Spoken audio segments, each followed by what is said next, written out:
Good day. This is Chidizima Bongo from Chidizima Bongo Financial Literacy Foundation. You are listening to the Financial Literacy Corner, coming to you from our studios here.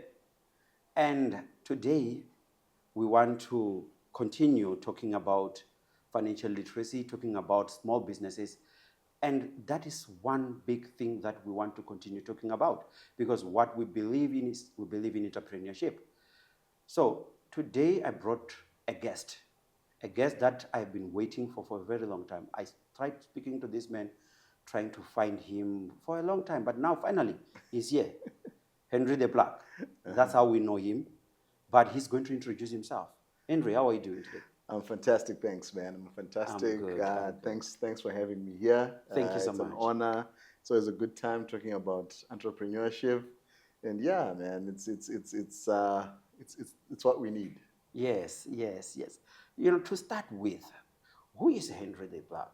Uh-huh. Your name, your real name, and where you come from. How did you grow up? You know, where did you grow up, and what made you get into the entrepreneurship space? Wow. Okay. Cool, man. So I think Henry the Plug. It's I think it's that name itself actually just you know sort of captures my essence, so to speak, which is connecting people Yes. to opportunities, right? Connecting people to ideas. I think that's what I like to do. Yes. It's actually to say to someone, if I could say to someone, go and do A, B, and C, you Yes. definitely be a success. Yes. That's what keeps me going. Like to be Yes. honest with you, that's what I enjoy. So I think that's where that name, it comes from and captures who I am. So I'm Henry Gotosa. I'm Yes. from Zim. Originally been here for some time in South Africa. And yeah, man, it's an exciting journey. Yes. I think I'll probably be here for over 20 years. Wow. I Wow. did my varsity here, Yes. university. So I graduated. So I'm one of those people who came for university Yes. and never, Never- and stayed, yes, stayed in never South went home, Africa. and all Stayed these in things. South Africa. But it's because we stayed because it was, I think South Africa, it has always been that place which is exciting, full of possibilities. Yes. It was, it was exciting. I think even back in the day, it was, I think the World Cup era, but Yes. even before World Cup, Yes. things that had always been happening. It was always been a land full of a lot of promise. Yes. The city of gold, Johannesburg, Egoli. Yes.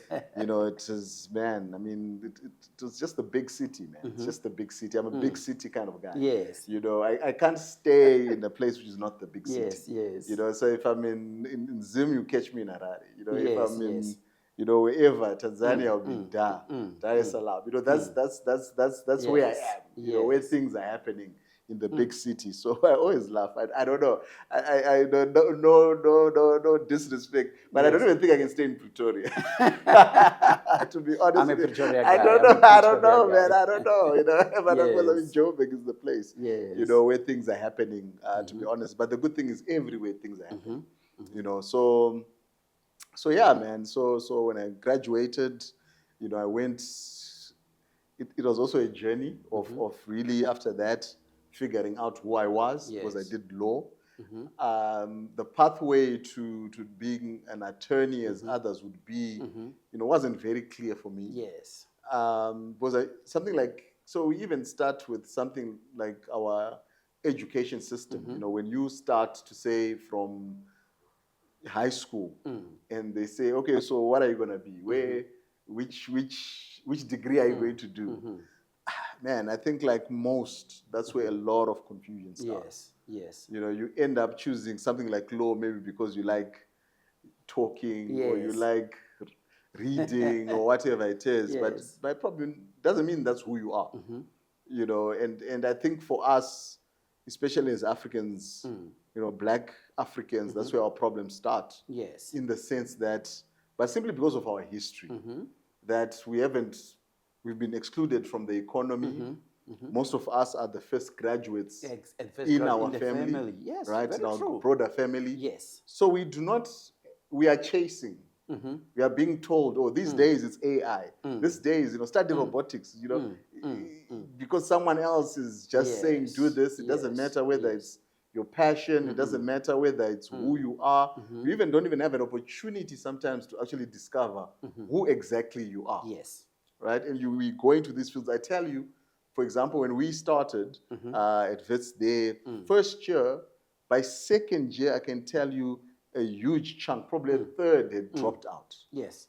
Out of varsity. LLB.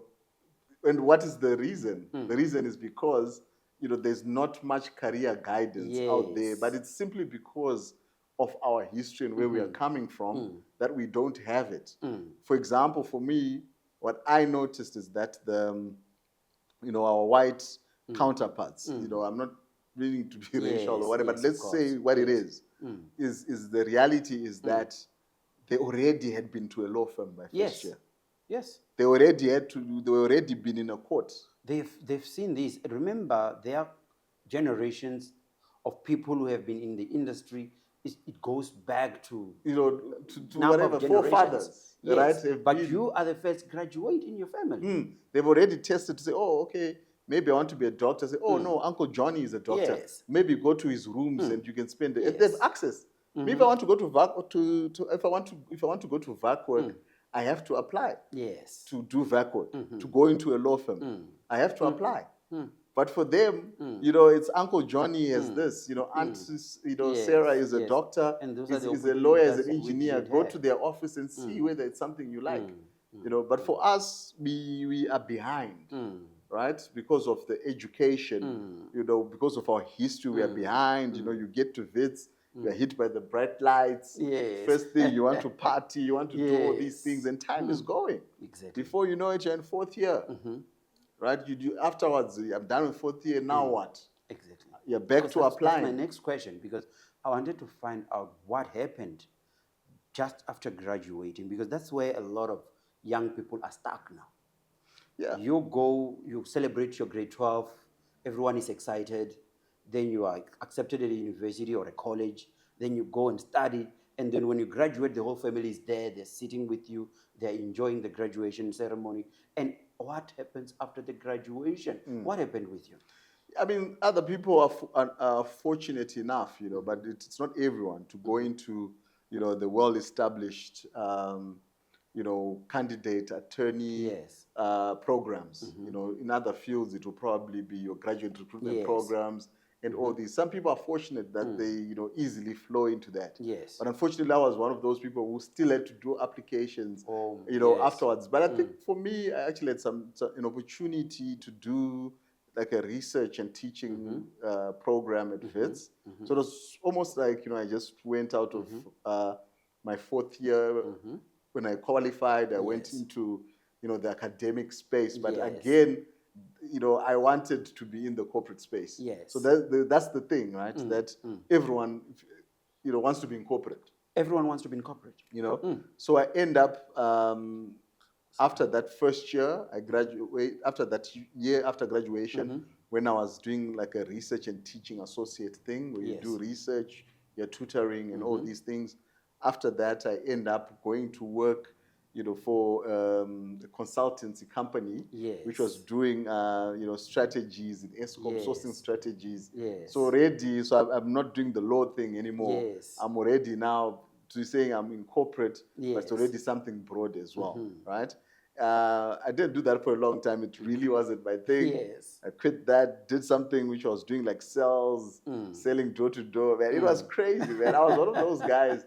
I don't know if you know the people who open accounting cards in your jet stores, Edgar's. I was those guys who used to approach you in Edgar's. They open a card. So it was like this sales company. It was crazy. So we did this sales company. It was based in Randburg. That company, it was crazy, man. It was totally crazy. But the goal was for you to then, open your own company, doing sales, and all these things. So we do sales, we do all these things. There was no salary. You'd sort of like get money commission from the sales that you make. I mean, it was a crazy period. I think I did that for a year. Mm-hmm. You know, they had Edgar's accounts, they had Hollard, they had all these different All these companies. different companies, That, but yes. there's people who would approach you. So they were doing Yes. sales, right? Ah, man, it was a crazy time.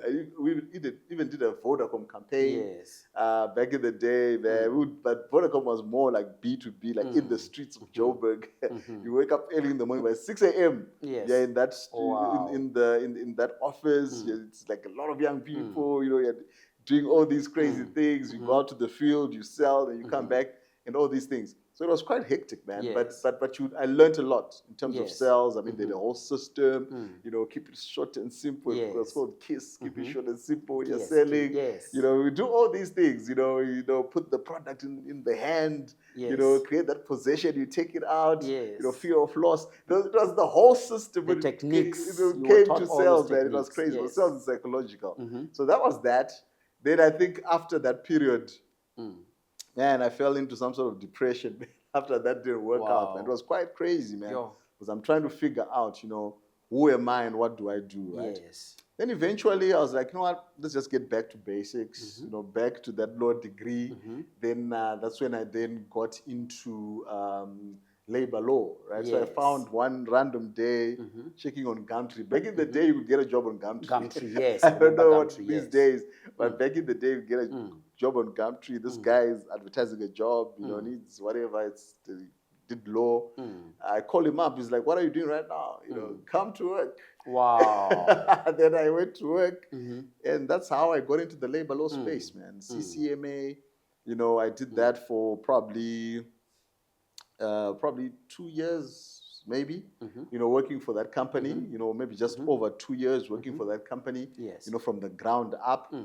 And I think from there, you know, that's when I really got then into, you know, mixing, you know, the business element that I always wanted to do and the actual skill, you know, That you of have, labor law, you know, yes. the actual solution that what do you bring to the market? Yes. Because at the end of the day, when you're going into the market, you go with the solution to the Yes. market.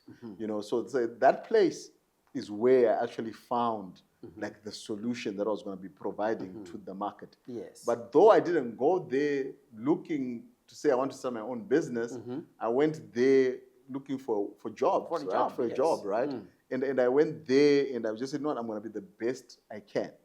So this is the issue then, whereby, you know, with many people, many young Yes. people, you know, they want to start their own business, Yes. but So what's that business? yes. So that is the thing. That is the thing, because what your journey is a journey that a lot of young people are going through. The depression that you talk about. Yeah. So a lot of young people are sitting at home and they're depressed. And sometimes it's trying to find your passion, find where you can fit in. And a lot of times, as you ended up, you know, selling while you are a lawyer, a lot of young people do come across that, and then they end up doing something that is totally different from what they went to school for, because opportunities like jobs are not there.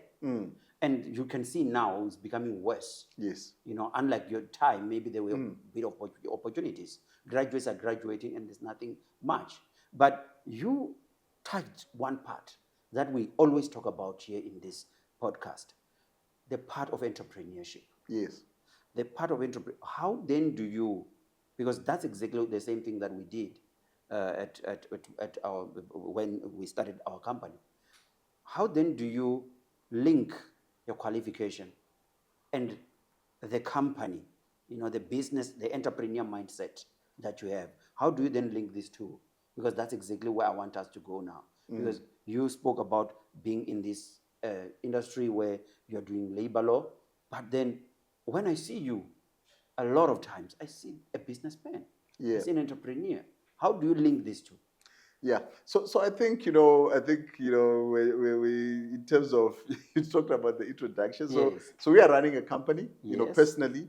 I've been in the space in my own business since 2016. Wow. You know, labor law veritas. We're not trading. We're employment law veritas. We do labor law. You know, we assist people who've been unfairly dismissed. We also represent companies, do disciplinary hearings. So it's basically the labor law space. So that's the Yes. company that you know I founded. Wow. 2016. beautiful. You know, that's been almost going on 10 years now when I started in this industry. Yes. Right. You know, obviously we've progressed now. You know, I've got you know, I work. You know, my wife, obviously, get your wife. Yes. She's also, you know, a director there. Also, Yes, but you wow. know, That's beautiful. you know, a close you know, friend of mine who's you know, a partner as well. You know, so we're all working together. You know, so that's the business that we do, Yes. right? And you said, you know, how do you get the business element to it? So that's the skill that you get when you work for someone else. Yes. So when I started in the labor law field, when I Yes. got that job I was telling you about, it wasn't the best of places, bro. Yes. In terms of salary wise. Yes, of course. I probably was getting 5,000 rand. Bro.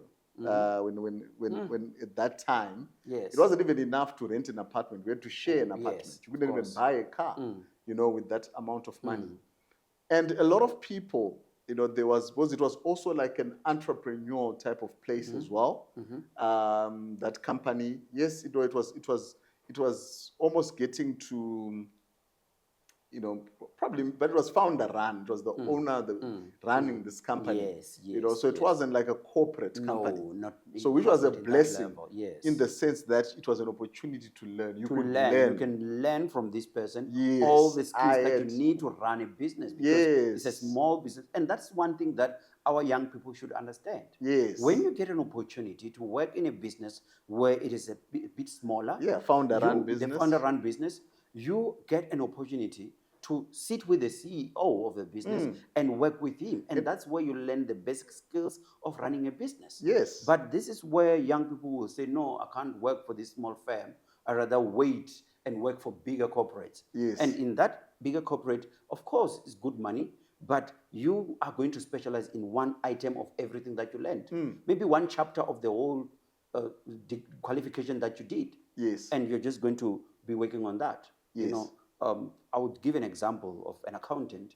As an accountant, you can go and work in a place where you just deal with debtors. And debtors is just one component. You are not doing financials, you are not doing taxation, you're not doing all these things. But when you go to a small firm, you get an opportunity to touch all these places. Yes. And that's exactly where you gained this power to be able to say, look, if this man can do it, and this is how he does it, which means I can. I can do it. So you see, that was the beauty of it, right? To say that, you know, there was a high turnover. People would leave and say that, oh, I can't work for these peanuts, I can't do this.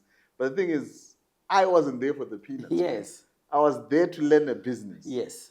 That's why the Lord had put me there, to learn a business. Learn a business. To say, all this time you've been saying, you know, I'm a businessman, I'm a business person, I've been called to business and all these things. I mean, it was, you know, from a kid, I was always, my dad was a business person. You know, I was one of those guys who, you know what, you know, get some things, you know, on a Sunday to sell at church and all these things, you know. So that started when you were young. Yes, that started when I was young. But the issue where a lot of people then, you know, struggle is, what is the process?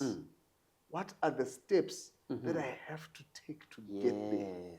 Yes, the desire is there. Yes, the calling is there. Maybe that's who you are. Yes. But what steps are you supposed to take? Take. So when I got this job, so I mean, this man, you know, would come up in the morning, he's already there. Yes. He's already Wow. there. I mean, and he wasn't a perfect guy, but I was there to learn from him. Exactly. And this is where a lot of people get it messed up. They get it twisted because they think, oh, this boss is supposed to be such a lovely guy, Yes. supposed to be such a perfect guy. He was a flawed guy. But I could learn. But one thing, he was someone who was actually, he was actually a marketer, you know, by profession. Wow. That's what he was. So he was great at marketing. You know, that's where I learned about marketing from him.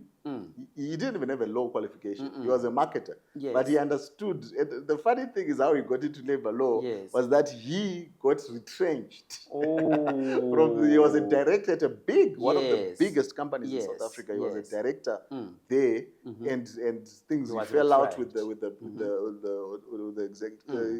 with the team, and and this is where he then started from his own CCMA Yes. journey. Then he started hiring attorneys and all Yes. these things, and Wow. that's how that firm was established, Yes. right? And obviously, he was someone who can learn concepts and all these things, right? So, the great thing is, like, I could learn from him. Yes. There was proximity. Obviously, first day is a boss, and you're still trying to wrap then you're also now being promoted to a team leader, to a supervisor, and all these things. Now you Yes. can, you can sit with the man, you can learn.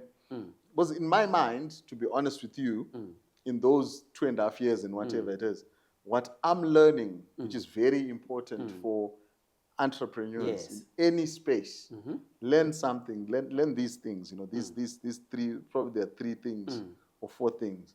You need to learn how to get clients. How to get clients. How Very do important. we get the client? First is most people maybe learn the solution. You need to understand the solution Yes. which the company is providing. Yes. What are we providing? Exactly. So they were providing CCMA assistance and representation, right? That's the solution. Yes. Do you understand the solution? Are you proficient in that solution? Yes. Number 2, how do you get the clients? Of course. You How have do the you solution, get the but clients? How do you get these clients? Right? Then how are you going to service those clients? What is going to be the workflow process in terms of servicing those clients? When a client comes, how are we going to maneuver this client? How are we going to, onboard them? How are we going to Yes. service them? Yes. Communication, what's going to be the logistics around their files, etc. Right? Then most importantly, how do I get the client to pay? Of course, because that's one big problem. Yes. That's one big problem. There are guys who have worked a lot Yes. and did a lot of work for people, but they are not getting paid. Yes. And if you don't have the how when it comes to getting paid, you are going to have a company that has no cash flow. Yes. And without cash flow, you cannot You're function. done. Cash flow is the blood, right? Exactly. Cash flow is the blood. So if you don't have that blood, if you can't, so many people want to start businesses. Yes. Mr. Chidizi, a lot of people want to start businesses. But unfortunately, they haven't been around that space long enough to actually understand the space, to understand the demand. Is there really demand in this space? You understand? Is there really demand in this thing I want to do? Is there actual demand for it? You see? And some of these things can be cured. Obviously, not everyone's going to start a business because they've been in the space or whatever it is. Yes. But it's important to understand demands. I mean, this is why many farmers fail anyway, that they always say this thing, because with farming, it's always what's first, is the chicken or the egg. In farming, they say to you that the egg has to start in the sense that you need to have a market. Yes. It's very easy for me to get land, for me to start, to have all this exciting activity. And that's the longest time, the most difficult time, the longest season, the most resources. We have cleared the land, we have, put our seed in the ground, we have, we have, watered, we have put pesticides, and we harvest. Where's the market? Where's the market? Who's going to buy? Because you need to know. You need to know. And most times, when people now have done this thing, they find out the market is flooded. Yeah.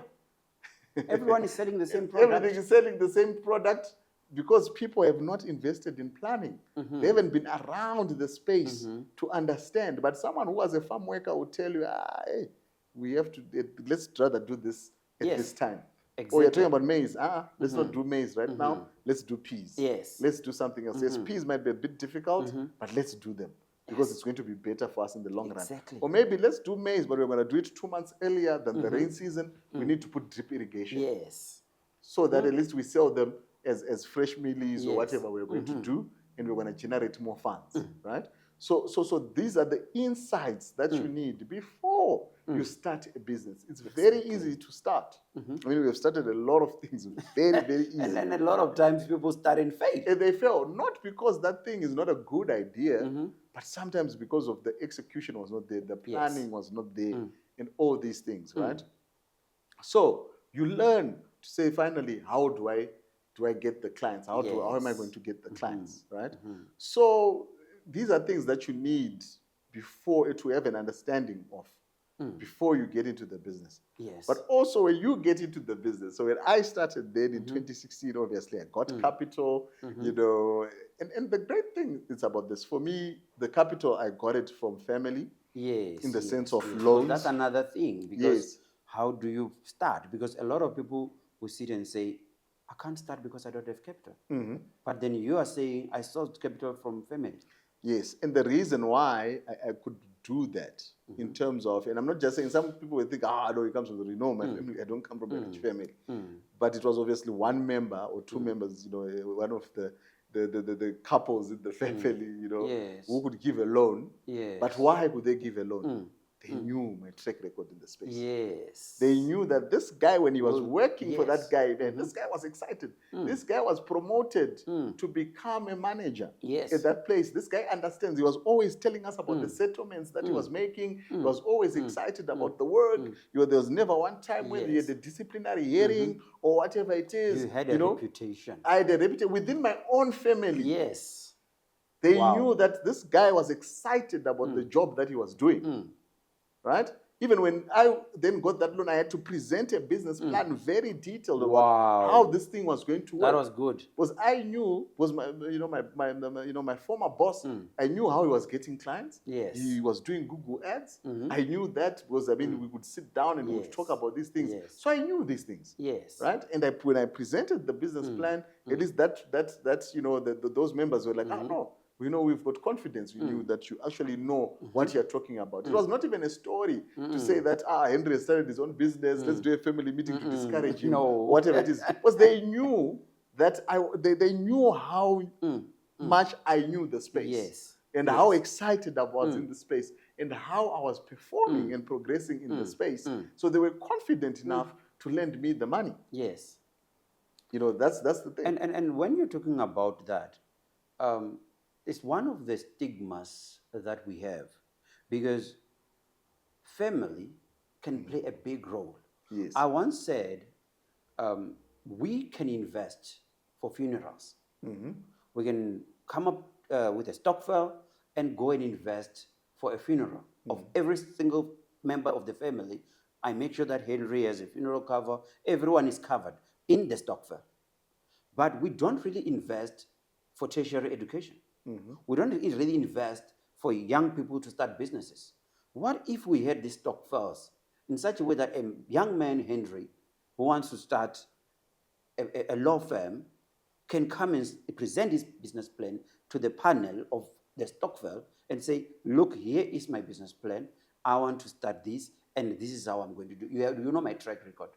And through that stokvel, you are then able to say, we are loaning you this much, and we want it back maybe with interest, so that we can loan to other young people.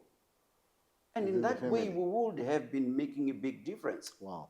I mean, that's next level thinking, man. There's a lot. It's just that, you know, sometimes us as you know, African people, black people, black families, you know, we are chasing, man. We are chasing. We do not know whether we are coming or going. We are in survival mode. Yes, you understand? And that survival mode is killing us. It kills us that we don't even then think of, you know, the greater, you know, group.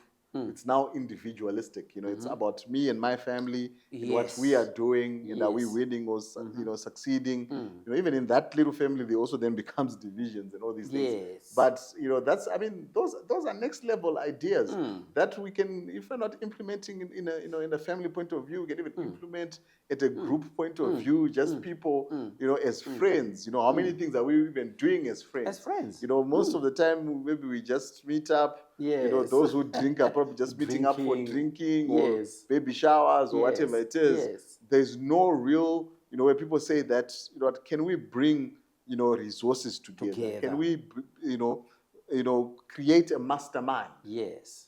A mastermind backed up by a fund, a group fund, whereby we can deploy. It doesn't have to be a lot of money. We don't have to, we can start a little thing there, a little thing there. Let's just try it and start seeing how it works. Because that's how everyone else progresses. Yes. That's what a bank is. That's where they got us with banks. Yes. It's only, and we were talking about earlier on how there are certain things that are very new now that we have now taken as norms. It was only recently when people were now required when companies were now required to deposit salaries in banks. When I can think at a time when I was coming up, yes, whereby people were giving monies in their hands. in their hands. Each one in their hands to say, let's just do what you do, whatever you want with your money. But look at what then happened on a macro level, or not even on a national, on a global scale, was that make sure that everyone, their money is going into a bank. Straight to the bank. So what's going to, even if they take it all out, but they're leaving fees. Of course. That company will first be charged putting that money in the bank. You, when you're taking it, you're going to be charged. Exactly. Then those who then create call accounts or even whatever money they have, the bank now takes all our money and starts deploying it to projects. Investing. Then they just give us back that percentage, interest, yes, 8% a year, or whatever they give us, yes. right? But you see, it's banks who have already thought, but they use legislation. I mean, they are big people. They use policies and all these things, and to say everyone now should put their money with us, right? Us, we don't think about that. We don't think about that because, and mind you, our forefathers saw an opportunity because they used to work in different places, maybe in cities. Like I remember my dad when he was in Gauteng back then in the 60s and the 70s. He came and then grouped all the relatives that were in Gauteng and said to them, we can die here, guys. If we die here, how are we going to be repatriated home? How are we going to get, our bodies are going to get home? Besides that, we have left old people and wives at home and kids. What happens when one of them dies? Because if one of them dies, which means then we have to go home. How are we going to get paid for transport? How are we going to bury this person? Why don't we start a society, a family society? They started one in Limpopo, they started one in Gauteng. And these were running simultaneously. Even today, as kids, we are joining that society. And I remember my cousin calling me last week, saying, hey, Abe, we are going to be playing this weekend, so you need to, send the money. Why? This is something that was started in the 60s. But we are supposed to grow that into a different level. We are supposed to say now the world has changed. Now we cannot rely on other people. We can, within the family, grow a trust that can feed this family in different ways and grow this family in different ways. But when you start talking about that, this chasing thing comes in, where everyone thinks of themselves. And people start thinking, no, but what if he's doing this because he wants to benefit alone? What am I benefiting out of this? And we work against each other, we compete with each other, even within the family. The funny thing about it, even within the household, between a husband and a wife, we're competing against each other. When one gets a better thing, then I want it too. We compete against it instead of complementing each other. And when talking about banks, a bank is not a one-man thing. It's a group of shareholders who come together and invest money to form that bank. Yes. And make sure that they spend a lot of it for this bank to be registered, to have all the requirements, and this bank becomes a bank. And they start making money out of that. And we can do that as a family. Yeah. We can do that as friends. But the question that I have now is, if Henry did not have that relative or that couple in the family who said, we can borrow your money, where would Henry be? Yeah, probably not here. Of course. It was. You see, it was going to be one difficult. loan changed everything. Yes. And that's exactly what we need. Because we talk entrepreneurship, but we are not willing to invest in entrepreneurship. Yes. And we shouldn't wait for other people to do it for us. right? To say that, oh, we're going to wait. And because, I mean, people already now know the story, which you hear everywhere, whereby people say, you know what, banks don't fund entrepreneurs and all these things. So if they don't fund entrepreneurs, it means that we need to find ways of funding, Yes. you know, those projects ourselves, right? And this is where we need to apply our minds. We need to have, you know, that mindset, that group mindset at the end of the day, to take things to the next level, to be able to formalize what we want, Yes. you know, in these different vehicles, whether you're using a trust, whether you're using, you know, an entity, PTY Ltd, or whatever you're going to do, but to make sure that we are thinking about these things, you know, Yes. just like your forefathers did, to say, gentlemen, we can't be spending all the money that we Yes. have. You know, what's going to happen? Because imagine if something happens, you know, out there in Venda or out there in Limpopo, you can, and people will be saying, but there are some men who went to Gauteng. What's happening? What you know, is going on? at the end of the day, and also what they good things, what they realized was that it was not going to make sense to do it alone. Let's do it as a group. It's a group.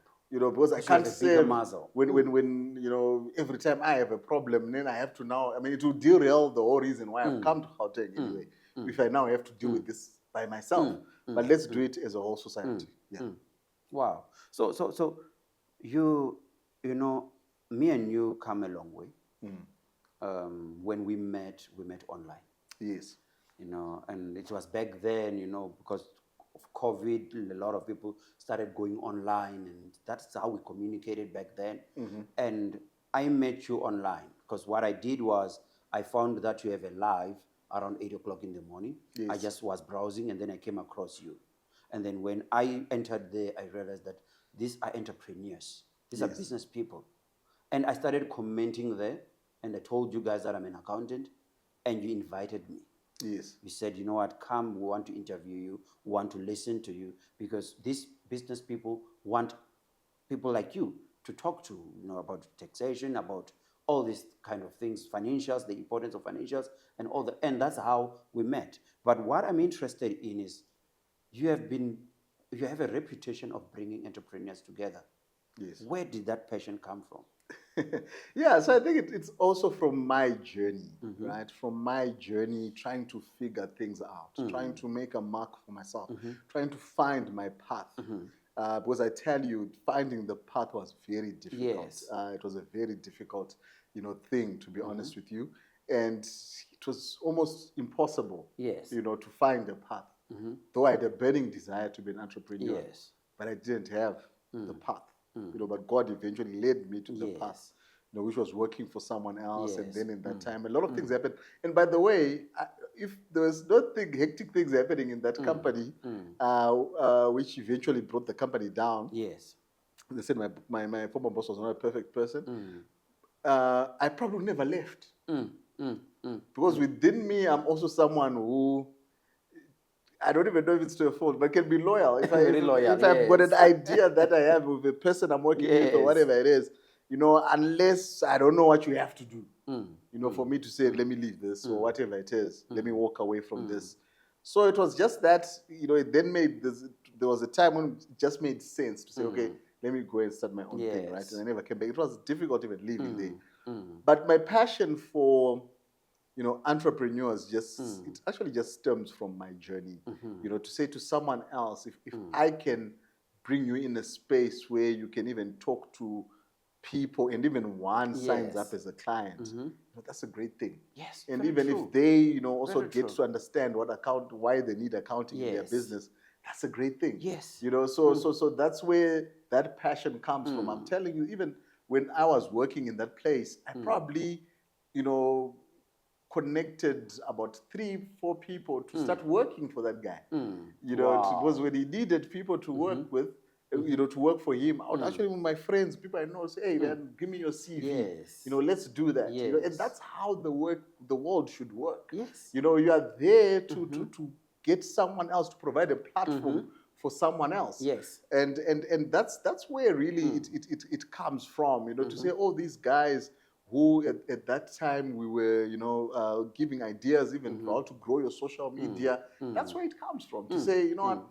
let me show you how you can grow your social media. Why don't you use current affairs stories, when you are used for those who bake? Why don't you look at which are the most trending Yes. baking videos and copy those videos or produce videos like that? It's not difficult. You just need your phone. Yes. These are things that we would talk about so that things can be easier. People start realizing that it's not that difficult. It's not that It difficult. can be done. And as an entrepreneur, I also understand that you have got a short period, a short window to make this thing to start working. Yes. You do not have a long time. Especially, I think I was privileged that I started this thing, when I was still single. Yes. Right? Yes. So I didn't have pressure. I didn't have a child. Yes. Yes. Right? I didn't have a child then. I then got married, I think 2 years after starting my business. Yes. Even though it was still a shaky period. I think my business, to be honest, when we started then, paying each other full salaries on time was probably 2021, late 2020. And so that's what, 4 years. Yes, 4 years. Of not being paid on time. And of paying very little. And this is another part that people don't understand.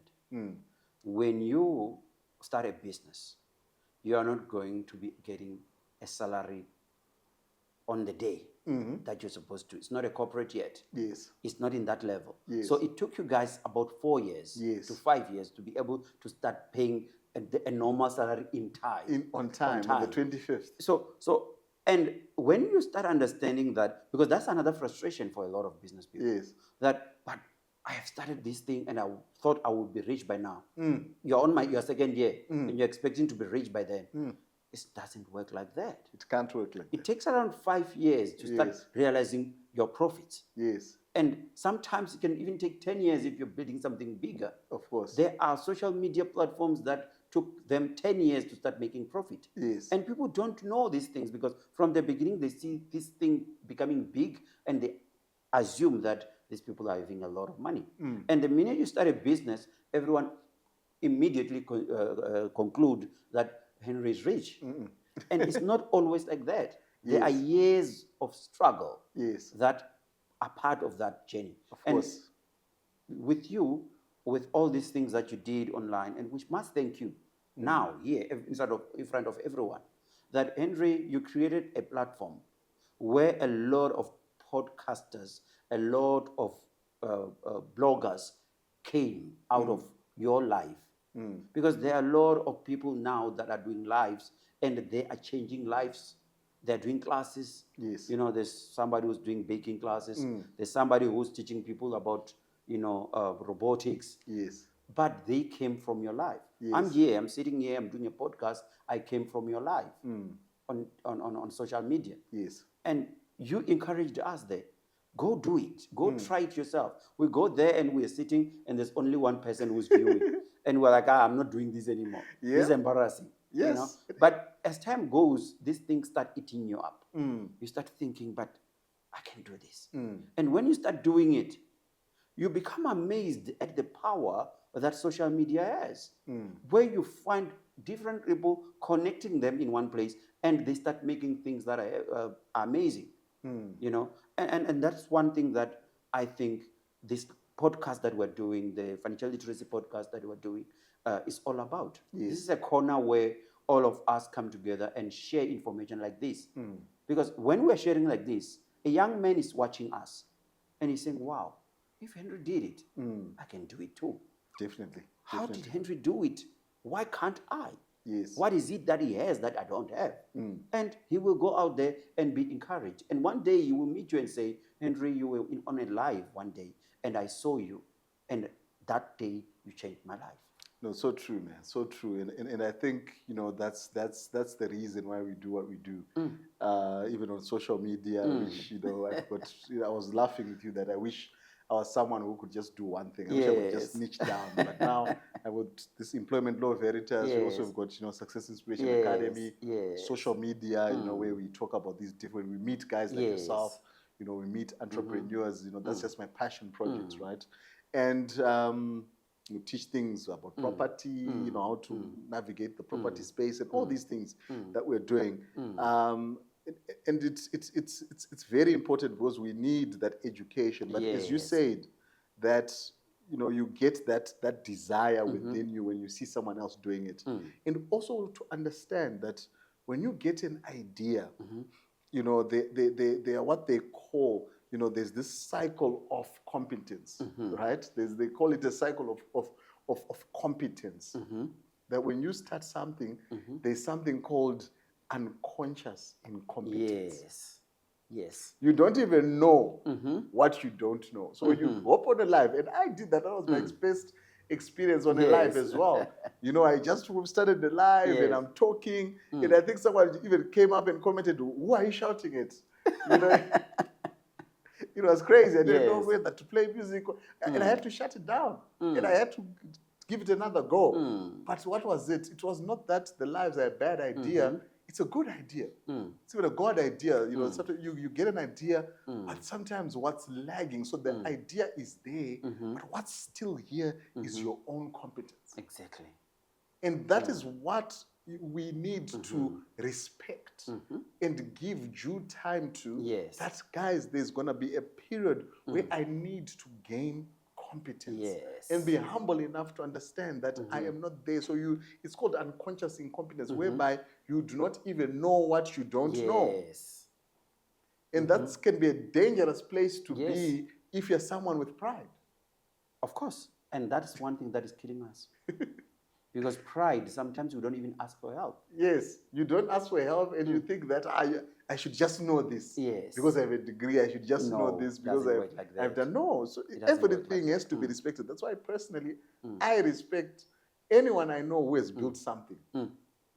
Because it's not for free, it's not cheap. If you've got a supervisor, respect them. They know something you don't know. Yes. For them to be promoted. To that level. You know, and that's what young people need. They need humility. Yes. To understand that even if things are not good, unfortunately, we're in this environment where, you know, everyone wants to stand up for some principle and do all these things. You need to learn how things work. Exactly. You need to learn before you start complaining about your supervisor or your boss, raising grievances. Learn how things work. I'm not saying being abused, but I'm saying learn. Yes. Yes. Learn. Yes. You And, know?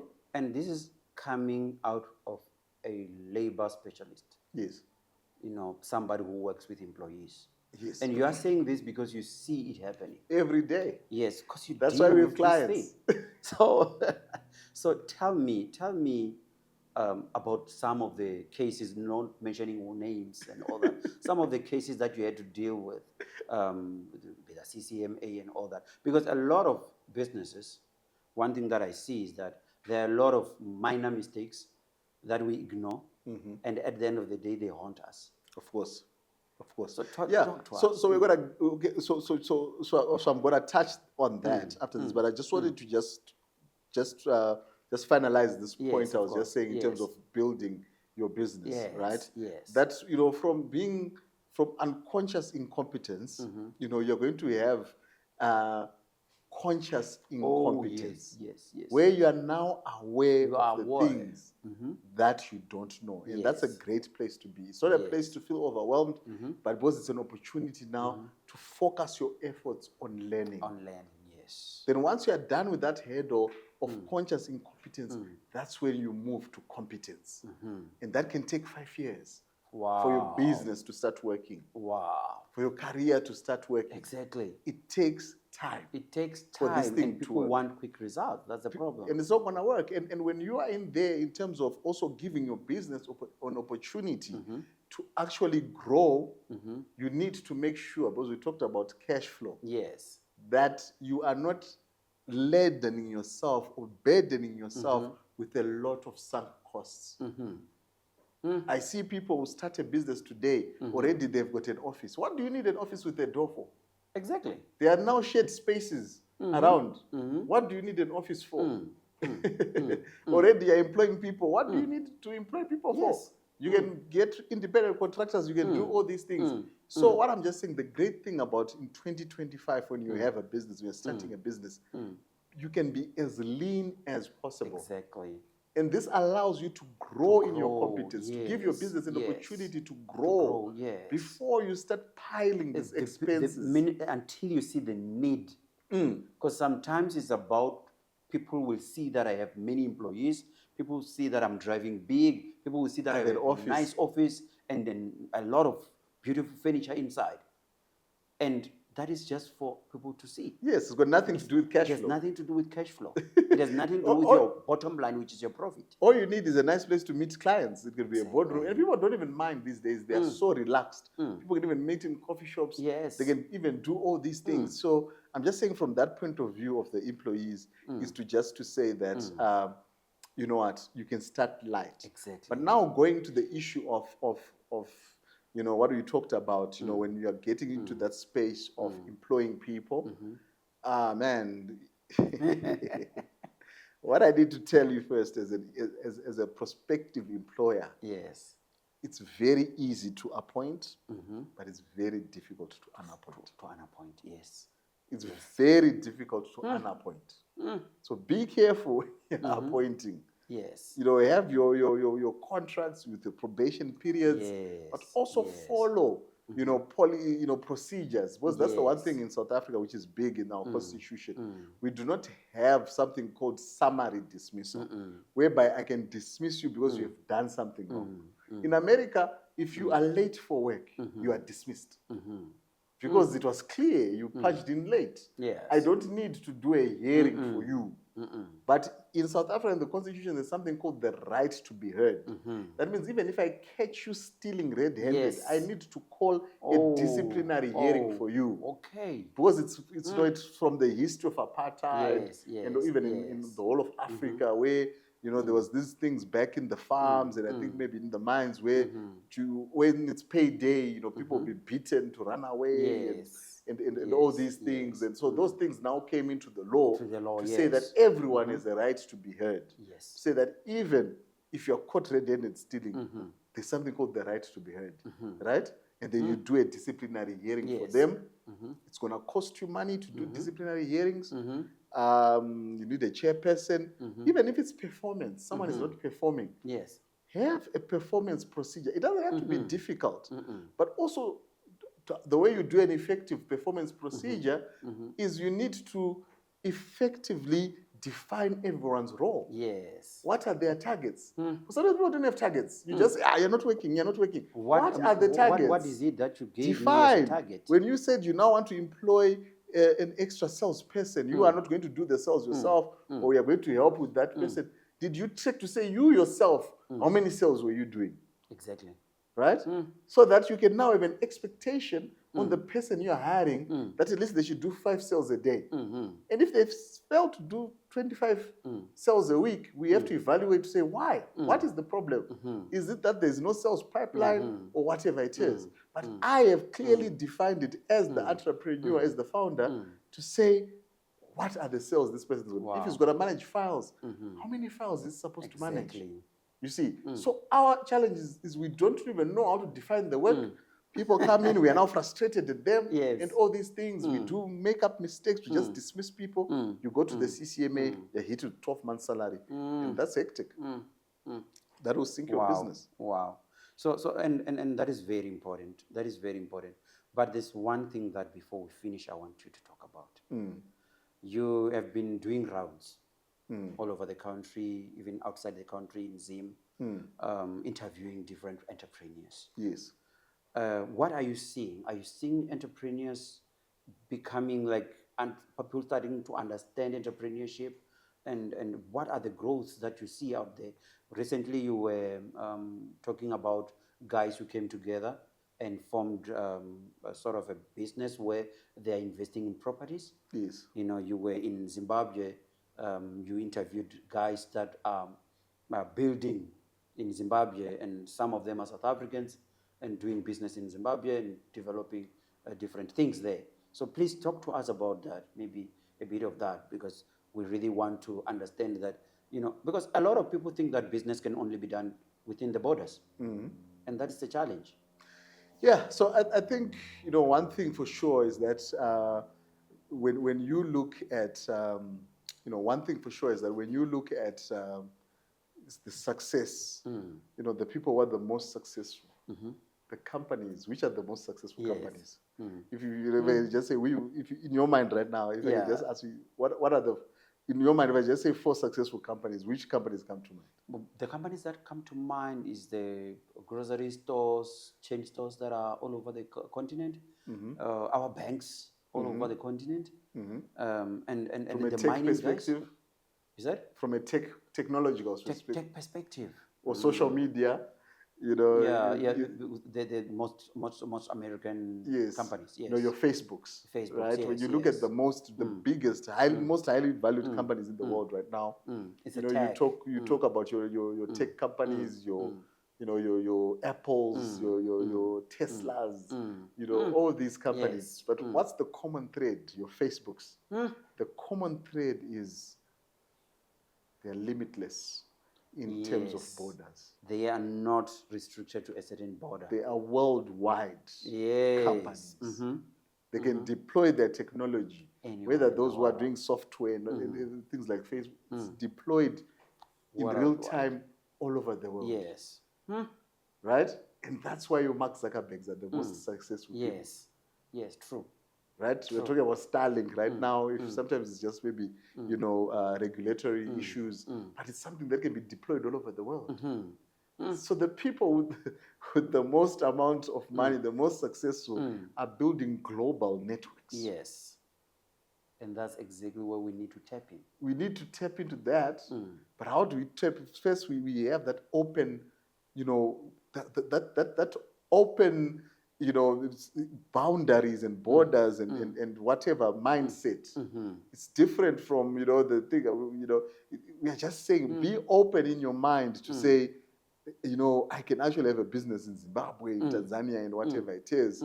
Because that's how everyone else is getting successful. Exactly. That's how this thing, the people who you see today who are successful with the biggest companies, that's what historically they would do. You know, where the one time where they were talking about the British and whatever, these companies, because when you talk about the history of the continent, it was actually being driven by companies. Yes, very true. They were companies. Yes. Then they then formed governments. But they were actually companies. The people who funded roads and all these people, they were companies. They were the Dutch, whatever. You can read about these things in the history. They were funding those trips in the ocean and all these things. It was companies. It was deep, companies. It was entrepreneurs. Yes. And that's exactly what is going to drive the economy in the African continent. Yes. Companies, entrepreneurs. Entrepreneurs. And the minute we as entrepreneurs take a back seat and say others will do it, nothing will happen. Nothing will happen. So now, for example, you're talking about the Zim situation. I mean, Zim is things are happening in Zim, man. In the sense that, you know, it's the new frontier.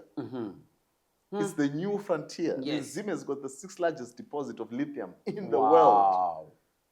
People are mining in Zim. People are constructing in Zim. As you said, I met business people, you know, doing constructing. They're going to build hotels, you know, in South African companies. And as I was saying to you earlier, that from Zim, the next place which has got, you know, world standards, you know, it's South Africa. Right? So if I'm starting a mine in Zim right now, where am I going to look for? In terms of skills, in terms of Africa. Because they've been already doing it. Yes. You understand? So I also met these young guys who their company sent them to do like some environmental assessment at a site in one of the towns there in Zim. You know, they just come in a day, they do what they have to do. Why are they employing from South Africa? Because if you look at the estates right now, or that are being built right now in Zim, the designs are being taken from here. South Africa. And it's South African construction companies and all these things. So entrepreneurs can tap into that. Yes. This thing has been happening a long time ago, even pre-2020, where groceries were coming from South Africa. But how many people, entrepreneurs, were tapping into that? Opportunity that we are all not looking at. You see, because we are busy focusing on things. It might not be, it's not even difficult. Yes. It's Zim, guys. It's just here. It's around the corner. And it takes you longer to get to Cape Town than to get to Messina. That to get to the Messina. border. Yes. It takes you But longer. you rather go to Cape Town than cross the border and go just around the corner here and do business there. Yes, I mean it's an hour 20 minutes to get to Harare Just from imagine. Joburg. Yes. You know, and you Just can imagine. do business with someone who's, you know, importing cars from here into all over the continent. And these are things that are available, you know, for entrepreneurs, you know, things we talked about, the Stockville for property. And I'm glad, you know, people are doing, you know, taking things to the next level, Yes. doing all these projects. You Yes. see, you know, these are black people, black South Africans building estates, doing all Yes. these things. All these people I link up with. Wow. And man, it's an exciting time. You know, people should be you know, bogged down by the difficulties they see in the economy, because Yes. that's the time to actually, you know, to make moves. And because the bigger companies, as they go down, unfortunately, you know, Yes. we've got these steel companies closing, Yes, we've got yes. Bridgestone closing. Who's filling up the gaps? It's the Who's- gaps for yes. the locals. Exactly. These small businesses must rise and take responsibility. Yes. Employ these people, work, grow these businesses all over the continent.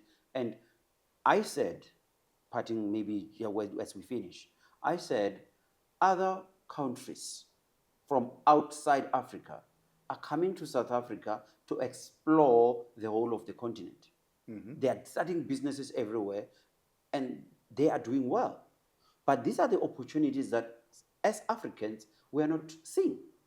We are sitting and waiting for somebody from somewhere to come and give us jobs while we can create these jobs. And as we were speaking outside, not even 500 years ago, our fathers worked for themselves. They didn't work for a corporate.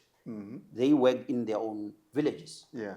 One will have cattle, one will have a farm, one will know how to build, one will know how to, and then they exchange these commodities, and that was their economy. But today, we think that we don't know anything and we cannot do anything on our own. We have to rely on others. But those others are now coming here to our area to say, but opportunities are here, not where we come from.